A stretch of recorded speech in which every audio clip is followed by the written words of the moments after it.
Jane Eyre by Charlotte Brontë. Chapter 28. 2 days are past. It is a summer evening. The coachman has set me down at a place called Whitcross. He could take me no farther for the sum I had given, and I was not possessed of another shilling in the world. The coach is a mile off by this time. I am alone. At this moment I discover that I forgot to take my parcel out of the pocket of the coach, where I had placed it for safety. There it remains, there it must remain, and now I am absolutely destitute. Whitcross is no town, nor even a hamlet. It is but a stone pillar set up where 4 roads meet, whitewashed, I suppose, to be more obvious at a distance and in darkness. 4 arms spring from its summit. The nearest town to which these point is, according to the inscription, distant 10 miles, the farthest above 20. From the well-known names of these towns I learn in what county I have lighted: a North Midland shire, dusk with moorland, ridged with mountain. This I see. There are great moors behind and on each hand of me. There are waves of mountains far beyond that deep valley at my feet. The population here must be thin, and I see no passengers on these roads. They stretch out east, west, north, and south, white, broad, lonely. They are all cut in the moor, and the heather grows deep and wild to their very verge.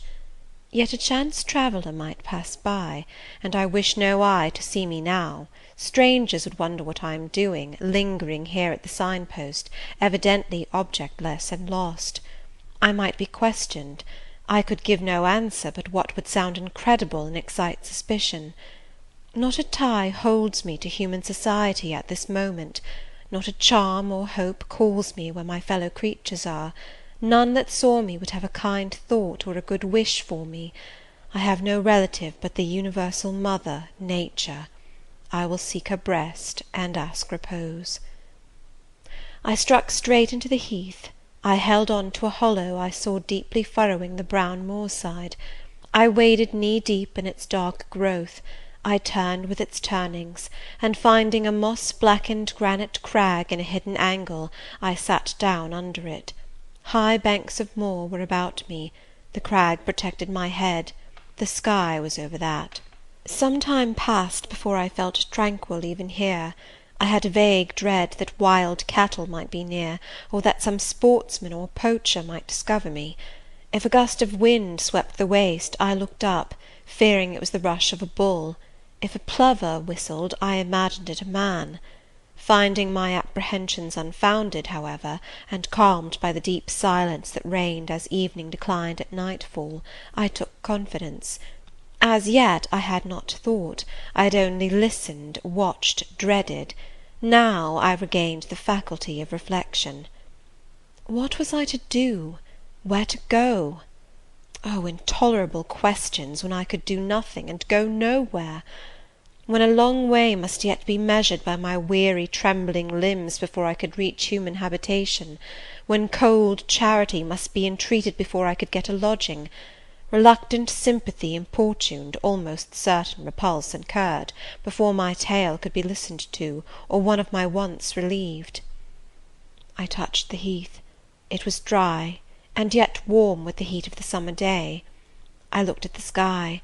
It was pure. A kindly star twinkled just above the chasm ridge. The dew fell, but with propitious softness. No breeze whispered.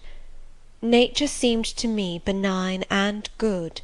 I thought she loved me, outcast as I was, and I, who from man could anticipate only mistrust, rejection, insult, clung to her with filial fondness. To-night, at least, I would be her guest, as I was her child. My mother would lodge me without money and without price. I had one morsel of bread yet, the remnant of a roll I had bought in a town we passed through at noon with a stray penny, my last coin. I saw ripe bilberries gleaming here and there, like jet beads in the heath. I gathered a handful and ate them with the bread. My hunger, sharp before, was, if not satisfied, appeased by this hermit's meal. I said my evening prayers at its conclusion. and then chose my couch. Beside the crag the heath was very deep. When I lay down, my feet were buried in it. Rising high on each side, it left only a narrow space for the night air to invade. I folded my shawl double, and spread it over me for a coverlet. A low mossy swell was my pillow. Thus lodged, I was not, at least, at the commencement of the night, cold. My rest might have been blissful enough, only a sad heart broke it. It plained of its gaping wounds, its inward bleeding, its riven cords. It trembled for Mr Rochester and his doom. It bemoaned him with bitter pity. It demanded him with ceaseless longing, and, impotent as a bird with both wings broken, it still quivered its shattered pinions in vain attempts to seek him. Worn out with this torture of thought, I rose to my knees. Night was come, and her planets were risen, a safe, still night, too serene for the companionship of fear. We know that God is everywhere, but certainly we feel his presence most when his works are on the grandest scale spread before us, and it is in the unclouded night sky, where his worlds wheel their silent course, that we read clearest his infinitude, his omnipotence, his omnipresence. I had risen to my knees to pray for Mr Rochester. Looking up, I, with tear-dimmed eyes, saw the mighty Milky Way. Remembering what it was, what countless systems there swept space like a soft trace of light, I felt the might and strength of God. Sure was I of his efficiency to save what he had made. Convinced I grew that neither earth should perish, nor one of the souls it treasured. I turned my prayer to thanksgiving. The source of life was also the Saviour of spirits. Mr Rochester was safe, he was God's, and by God would he be guarded. I again nestled to the breast of the hill, and ere long in sleep forgot sorrow. But next day want came to me pale and bare. Long after the little birds had left their nests, long after bees had come in the sweet prime of day to gather the heath honey before the dew was dried, when the long morning shadows were curtailed, and the sun filled earth and sky, I got up, and I looked round me. What a still, hot, perfect day! What a golden desert this spreading moor! Everywhere sunshine. I wished I could live in it and on it. I saw a lizard run over the crag. I saw a bee busy among the sweet bilberries. I would fain at the moment have become bee or lizard, that I might have found fitting nutriment, permanent shelter here. But I was a human being, and had a human being's wants. I must not linger where there was nothing to supply them. I rose. I looked back at the bed I had left.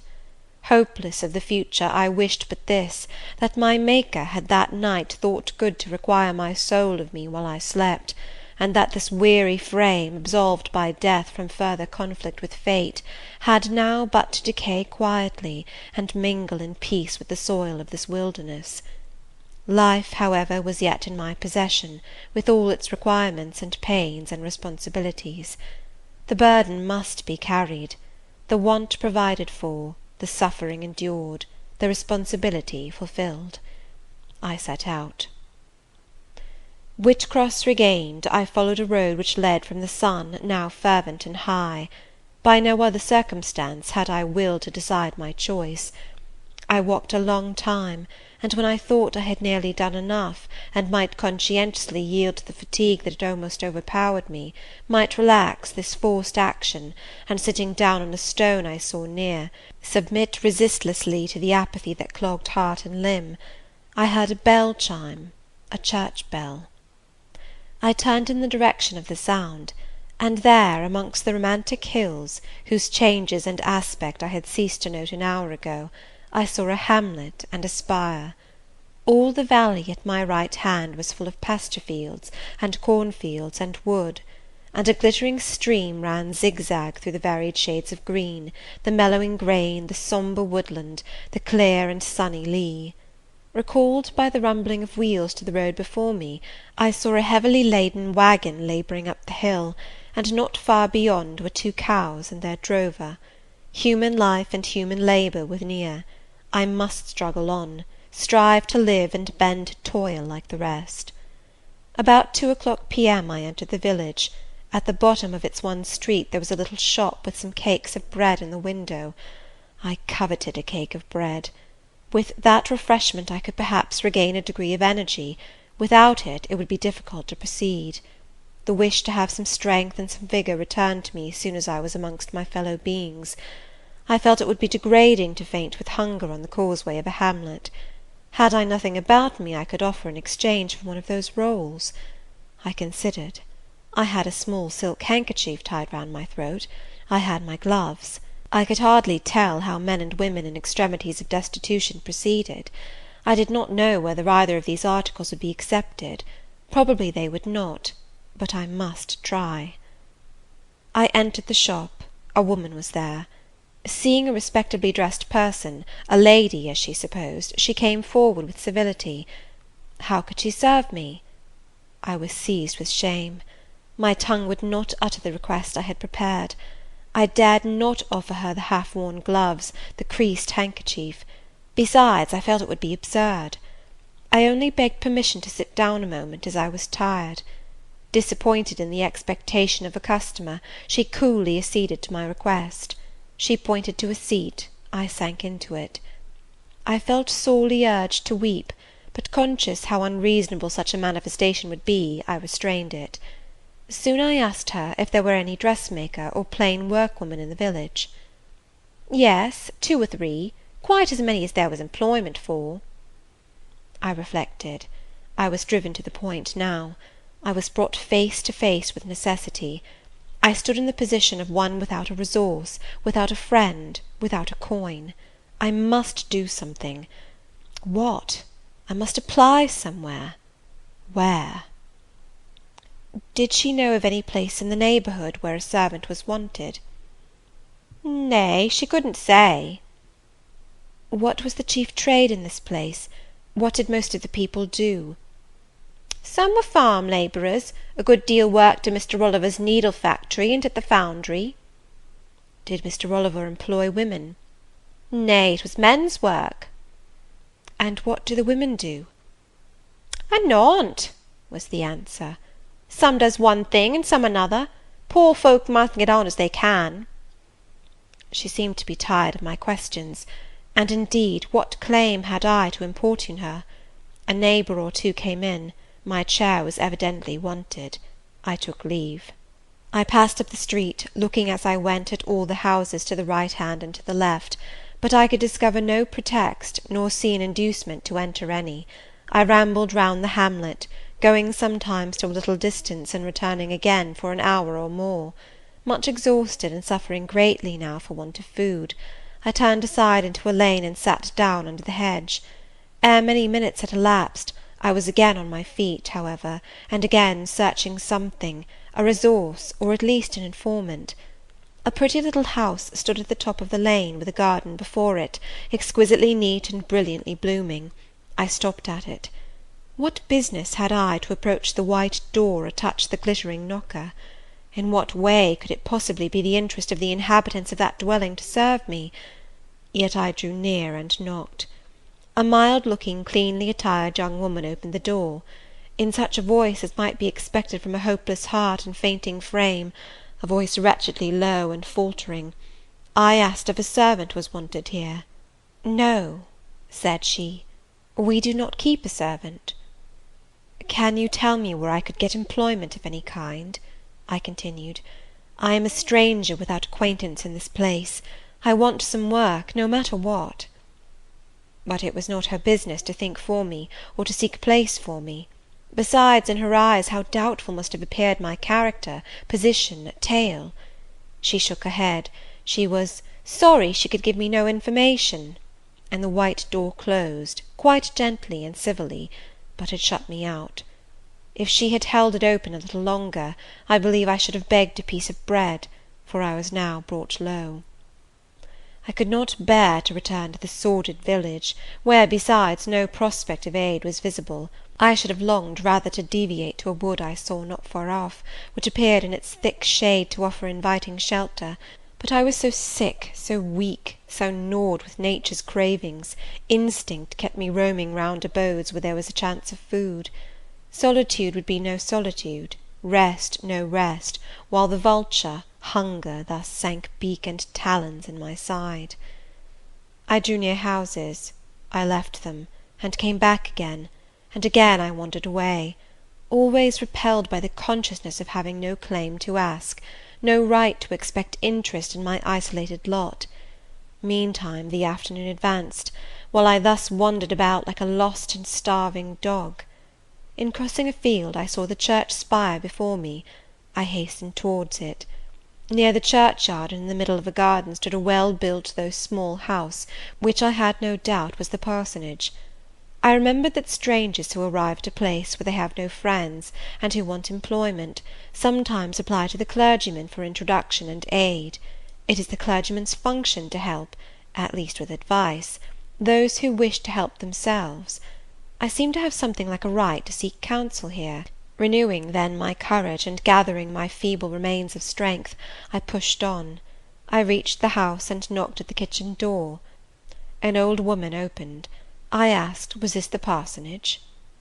Yes. Was the clergyman in? No. Would he be in soon? No, he was gone from home. To a distance? Not so far, happen 3 mile. He'd been called away by the sudden death of his father. He was at Marsh End now, and would very likely stay there a fortnight longer. Was there any lady of the house? Nay, there was naught but her, and she was housekeeper. And of her, reader, I could not bear to ask the relief for want of which I was sinking. I could not yet beg, and again I crawled away. Once more I took off my handkerchief. Once more I thought of the cakes of bread in the little shop. Oh, for but a crust, for but one mouthful to allay the pang of famine! Instinctively I turned my face again to the village. I found the shop again, and I went in, and though others were there besides the woman, I ventured the request, would she give me a roll for this handkerchief? She looked at me with evident suspicion. Nay, she never sold stuff i' that way. Almost desperate, I asked for half a cake. She again refused. How could she tell where I had got the handkerchief? She said. Would she take my gloves? No, what could she do with them? Reader, it is not pleasant to dwell on these details. Some say there is enjoyment in looking back to painful experience past, but at this day I can scarcely bear to review the times to which I allude. The moral degradation, blent with the physical suffering, form too distressing a recollection ever to be willingly dwelt on. I blamed none of those who repulsed me. I felt it was what was to be expected, and what could not be helped. An ordinary beggar is frequently an object of suspicion, a well-dressed beggar inevitably so. To be sure, what I begged was employment, but whose business was it to provide me with employment? Not certainly that of persons who saw me then for the first time, and who knew nothing about my character. And as to the woman who would not take my handkerchief in exchange for her bread, why, she was right, if the offer appeared to her sinister, or the exchange unprofitable. Let me condense now. I am sick of the subject. A little before dark I passed a farmhouse, at the open door of which the farmer was sitting, eating his supper of bread and cheese. I stopped and said, Will you give me a piece of bread, for I am very hungry? He cast on me a glance of surprise, but without answering he cut a thick slice from his loaf and gave it to me. I imagine he did not think I was a beggar, but only an eccentric sort of lady who had taken a fancy to his brown loaf. As soon as I was out of sight of his house, I sat down and ate it. I could not hope to get a lodging under a roof, and sought it in the wood I have before alluded to. But my night was wretched, my rest broken. The ground was damp, the air cold. Besides, intruders passed near me more than once, and I had again and again to change my quarters. No sense of safety or tranquillity befriended me. Towards morning it rained. The whole of the following day was wet. Do not ask me, reader, to give a minute account of that day. As before I sought work, as before I was repulsed, as before I starved, but once did food pass my lips. At the door of a cottage I saw a little girl about to throw a mess of cold porridge into a pig trough. "Will you give me that?" I asked. She stared at me. "Mother," she exclaimed, "there is a woman wants me to give her this porridge." "Well, lass," replied a voice within, "give it her if she's a beggar. T' pig don't want it." The girl emptied the stiffened mould into my hand, and I devoured it ravenously. As the wet twilight deepened, I stopped in a solitary bridle path which I had been pursuing an hour or more. "My strength is quite failing me," I said in a soliloquy. "I feel I cannot go much farther. Shall I be an outcast again this night? While the rain descends so, must I lay my head on the cold drenched ground? I fear I cannot do otherwise, for who will receive me? But it will be very dreadful, with this feeling of hunger, faintness, chill, and this sense of desolation, this total prostration of hope. In all likelihood, though, I should die before morning. And why cannot I reconcile myself to the prospect of death? Why do I struggle to retain a valueless life? Because I know, or believe, Mr Rochester is living, and then to die of want and cold is a fate to which nature cannot submit passively. Oh, Providence, sustain me a little longer! Aid, direct me!" My glazed eye wandered over the dim and misty landscape. I saw I had strayed far from the village. It was quite out of sight. The very cultivation surrounding it had disappeared. I had, by crossways and by-paths, once more drawn near the tract of moorland, and now only a few fields, almost as wild and unproductive as the heath from which they were scarcely reclaimed, lay between me and the dusky hill. Well, I would rather die yonder than in a street or a frequented road, I reflected, and far better that crows and ravens, if any ravens there be in these regions, should pick my flesh from my bones, than that they should be prisoned in a workhouse coffin, and moulder in a pauper's grave. To the hill then I turned. I reached it. It remained now only to find a hollow where I could lie down, and feel at least hidden, if not secure. But all the surface of the waste looked level. It showed no variation but of tint, green where rush and moss overgrew the marshes, black where the dry soil bore only heath. Dark as it was getting, I could still see these changes, though but as mere alternations of light and shade, for colour had faded with the daylight. My eye still roved over the sullen swell and along the moor edge, vanishing amidst the wildest scenery, when at one dim point, far in among the marshes and the ridges, a light sprang up. "That is an ignis fatuus," was my first thought, and I expected it would soon vanish. It burnt on, however, quite steadily, neither receding nor advancing. "Is it then a bonfire just kindled?" I questioned. I watched to see whether it would spread, but no, as it did not diminish, so it did not enlarge. It may be a candle in a house, I then conjectured, but if so, I can never reach it. It is much too far away, and were it within a yard of me, what would it avail? I should but knock at the door to have it shut in my face. And I sank down where I stood, and hid my face against the ground. I lay still a while. The night wind swept over the hill and over me, and died moaning in the distance. The rain fell fast, wetting me afresh to the skin. Could I but have stiffened to the still frost, the friendly numbness of death, it might have pelted on, I should not have felt it, but my yet living flesh shuddered at its chilling influence. I rose ere long. The light was yet there, shining dim but constant through the rain. I tried to walk again. I dragged my exhausted limbs slowly towards it.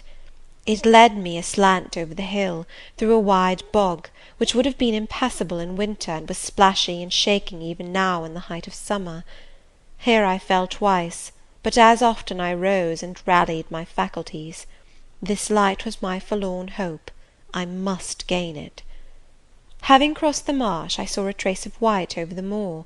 I approached it. It was a road or a track. It led straight up to the light, which now beamed from a sort of knoll, amidst a clump of trees, firs, apparently, from what I could distinguish of the character of their forms and foliage through the gloom. My star vanished as I drew near. Some obstacle had intervened between me and it. I put out my hand to feel the dark mass before me. I discriminated the rough stones of a low wall; above it something like palisades, and within a high and prickly hedge. I groped on. Again a whitish object gleamed before me. It was a gate, a wicket. It moved on its hinges as I touched it. On each side stood a sable bush, holly or yew. Entering the gate and passing the shrubs, the silhouette of a house rose to view, black, low, and rather long, but the guiding light shone nowhere. All was obscurity. Were the inmates retired to rest? I feared it must be so. In seeking the door I turned an angle. There shot out the friendly gleam again, from the lozenged panes of a very small latticed window, within a foot of the ground, made still smaller by the growth of ivy or some other creeping plant, whose leaves clustered thick over the portion of the house wall in which it was set. The aperture was so screened and narrow that curtain or shutter had been deemed unnecessary, and when I stooped down and put aside the spray of foliage shooting over it, I could see all within. I could see clearly a room with a sanded floor, clean scoured, a dresser of walnut with pewter plates ranged in rows, reflecting the redness and radiance of a glowing peat fire. I could see a clock, a white deal table, some chairs. The candle, whose ray had been my beacon, burnt on the table, and by its light an elderly woman, somewhat rough-looking, but scrupulously clean, like all about her, was knitting a stocking. I noticed these objects cursorily only. In them there was nothing extraordinary. A group of more interest appeared near the hearth, sitting still amidst the rosy peace and warmth suffusing it. Two young graceful women, ladies in every point, sat, one in a low rocking-chair, the other on a lower stool. Both wore deep mourning of crape and bombazine, which sombre garb singularly set off very fair necks and faces. A large old pointed dog rested its massive head on the knee of one girl. In the lap of the other was cushioned a black cat. A strange place was this humble kitchen for such occupants. Who were they? They could not be the daughters of the elderly person at the table, for she looked like a rustic, and they were all delicacy and cultivation. I had nowhere seen such faces as theirs, and yet, as I gazed on them, I seemed intimate with every lineament. I cannot call them handsome, they were too pale and grave for the word. As they each bent over a book, they looked thoughtful almost to severity. A stand between them supported a second candle and two great volumes, to which they frequently referred, comparing them seemingly with the smaller books they held in their hands, like people consulting a dictionary to aid them in the task of translation. This scene was as silent as if all the figures had been shadows, and the firelit apartment a picture. So hushed was it, I could hear the cinders fall from the grate, the clock tick in its obscure corner, and I even fancied I could distinguish the click-click of the woman's knitting needles. When, therefore, a voice broke the strange stillness at last, it was audible enough to me. "Listen, Diana," said one of the absorbed students. "Franz and old Daniel are together in the night-time, and Franz is telling a dream from which he is awakened in terror. Listen."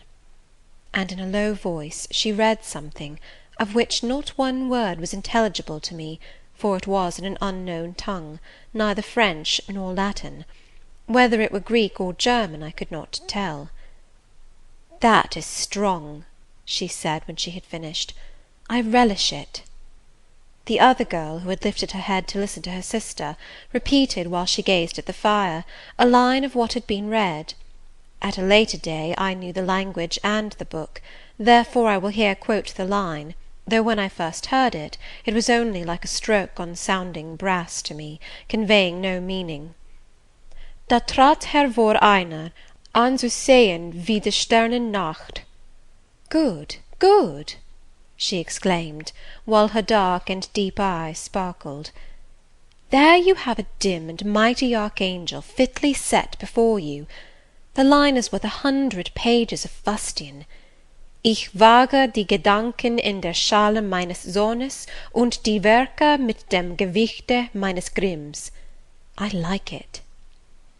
Both were again silent. Is there ony country where they talk o' that way?"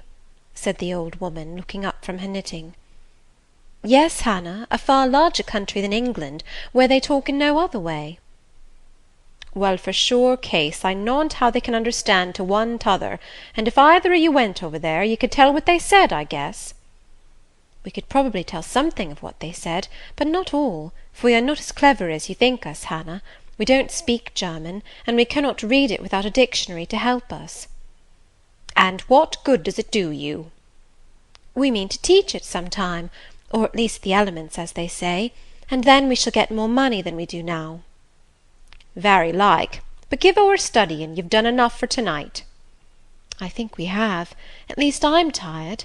Mary, are you?" "Mortally.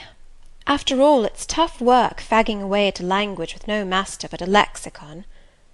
"It is, especially such a language as this crabbed but glorious Deutsch. I wonder when St. John will come home." "Surely he will not be long now. It is just 10, looking at a little gold watch she drew from her girdle. "It rains fast, Hannah. Will you have the goodness to look at the fire in the parlour?" The woman rose. She opened a door, through which I dimly saw a passage. Soon I heard her stir a fire in an inner room. She presently came back. "Ah, childer," said she, "it fair troubles me to go into yond room now. It looks so lonesome, with the chair empty, and set back in a corner." She wiped her eyes with her apron. The two girls, grave before, looked sad now. "But he is in a better place," continued Hannah. "We shouldn't wish him here again, and then nobody need to have a quieter death nor he had." "You say he never mentioned us?" inquired one of the ladies. "He hadn't time, bairn. He was gone in a minute, was your father. He had been a bit ailing like the day before, but not to signify, and when Mr. St. John asked if he would like either of you to be sent for, he fair laughed at him. He began again with a bit of heaviness in his head the next day, that is a fortnight sin, and he went to sleep and never wakened. He were almost stark when your brother went into the chamber and found him. Oh, childer, that's to last to the old stock, for ye and Mr. St. John is of like a different sort to them 'at's gone, for all your mother wore much o' your way, and almost as book learned. She were the picture o' ye, Mary. Diana is more like your father." I thought them so similar, I could not tell where the old servant, for such I now concluded her to be, saw the difference. Both were fair complexioned and slenderly made. Both possessed faces full of distinction and intelligence. One, to be sure, had hair a shade darker than the other, and there was a difference in their style of wearing it. Mary's pale brown locks were parted and braided smooth. Diana's duskier tresses covered her neck with thick curls. The clock struck 10. "You'll want your supper, I am sure," observed Hannah, "and so will Mr. St. John when he comes in." And she proceeded to prepare the meal. The ladies rose. They seemed about to withdraw to the parlour. Till this moment I had been so intent on watching them, their appearance and conversation had excited in me so keen an interest, I had half forgotten my own wretched position. Now it recurred to me, more desolate, more desperate than ever, it seemed, from contrast. And how impossible did it appear to touch the inmates of this house with concern on my behalf, to make them believe in the truth of my wants and woes, to induce them to vouchsafe a rest for my wanderings. As I groped out the door and knocked at it hesitatingly, I felt that last idea to be a mere chimera. Hannah opened. "What do you want?" she inquired, in a voice of surprise, as she surveyed me by the light of the candle she held. "May I speak to your mistresses?" I said. "You had better tell me what you have to say to them. Where do you come from?" "I am a stranger." "What is your business here at this hour?" "I want a night's shelter in an outhouse or anywhere, and a morsel of bread to eat." Distrust, the very feeling I dreaded, appeared in Hannah's face. "I'll give you a piece of bread," she said, after a pause, "but we can't take in a vagrant to lodge, it isn't likely." "Do let me speak to your mistresses." "No, not I. What can they do for you? You should not be roving about now, it looks very ill." "But where shall I go if you drive me away? What shall I do?" "Oh, I'll warrant you know where to go and what to do. Mind you don't do wrong, that's all. Here is a penny, now go." "A penny cannot feed me, and I have no strength to go farther. Don't shut the door. Oh, don't, for God's sake!" "I must. The rain is driving in." "Tell the young ladies. Let me see them." "Indeed I will not. You are not what you ought to be, or you wouldn't make such a noise. Move off." "But I must die if I am turned away." "Not you. I'm feared you'd have some ill plans agate that brings you about folks' houses at this time o' night. If you've any followers, housebreakers, or such like, anywhere near, you may tell 'em we are not by ourselves in the house. We have a gentleman and dogs and guns." Here the honest but inflexible servant clapped the door to, and bolted it within. This was the climax. A pang of exquisite suffering, a throe of true despair, rent and heaved my heart. Worn out indeed I was, not another step could I stir. I sank on the wet doorstep, I groaned, I wrung my hands, I wept in utter anguish. Oh, this spectre of death! Oh, this last hour approaching in such horror! Alas, this isolation, this banishment from my kind! Not only the anchor of hope, but the footing of fortitude was gone, at least for a moment, but the last I soon endeavoured to regain. "I can but die," I said, "and I believe in God. Let me try to wait his will in silence." These words I not only thought, but uttered, and thrusting back all my misery into my heart, I made an effort to compel it to remain there, dumb and still. "All men must die," said a voice quite close at hand, "but all are not condemned to meet a lingering and premature doom, such as yours would be if you perished here of want." "Who or what speaks?" I asked, terrified at the unexpected sound, and incapable now of deriving from any occurrence a hope of aid. A form was near. What form, the pitch-dark night and my enfeebled vision prevented me from distinguishing. With a loud long knock, the new-comer appealed to the door. "Is it you, Mr. St. John?" cried Hannah. "Yes, yes, open quickly." "Well, how wet and cold you must be, such a wild night as it is! Come in, your sisters are quite uneasy about you, and I believe there are bad folks about. There has been a beggar-woman. I declare she is not gone yet. Lay down there. Get up, for shame. Move off, I say." "Hush, Hannah. I have a word to say to the woman. You have done your duty in excluding. Now let me do mine in admitting her. I was near and listened to both you and her. I think this is a peculiar case. I must at least examine into it. Young woman, rise, and pass before me into the house." With difficulty I obeyed him. Presently I stood within that clean bright kitchen, on the very hearth, trembling, sickening, conscious of an aspect in the last degree ghastly, wild, and weather-beaten.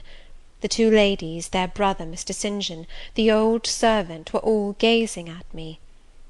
"St. John, who is it?" I heard one ask. "I cannot tell. I found her at the door," was the reply. "She does look white," said Hannah. "As white as clay or death," was responded. "She will fall. Let her sit." And indeed my head swam. I dropped, but a chair received me. I still possessed my senses, though just now I could not speak. "Perhaps a little water would restore her. Hannah, fetch some. But she is worn to nothing. How very thin, and how very bloodless!" "A mere spectre." "Is she ill, or only famished?" "Famished, I think. Hannah, is that milk? Give it me, and a piece of bread." Diana, I knew her by the long curls which I saw drooping between me and the fire as she bent over me, broke some bread, dipped it in milk, and put it to my lips. Her face was near mine. I saw there was pity in it, and I felt sympathy in her hurried breathing. In her simple words, too, the same balm-like emotion spoke. "Try to eat."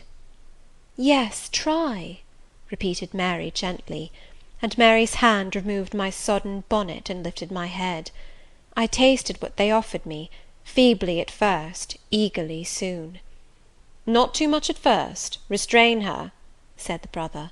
"She has had enough." And he withdrew the cup of milk and the plate of bread. "A little more, St. John. Look at the avidity in her eyes." "No more at present, sister. Try if she can speak now. Ask her her name." I felt I could speak, and I answered, "My name is Jane Elliot." Anxious as ever to avoid discovery, I had before resolved to assume an alias. "And where do you live? Where are your friends?" I was silent. "Can we send for any one you know?" I shook my head. "What account can you give of yourself?" Somehow, now that I had once crossed the threshold of this house, and once was brought face to face with its owners, I felt no longer outcast, vagrant, and disowned by the wide world. I dared to put off the mendicant, to resume my natural manner and character. I began once more to know myself, and when Mr. St. John demanded an account, which at present I was far too weak to render, I said, after a brief pause, "Sir, I can give you no details to-night."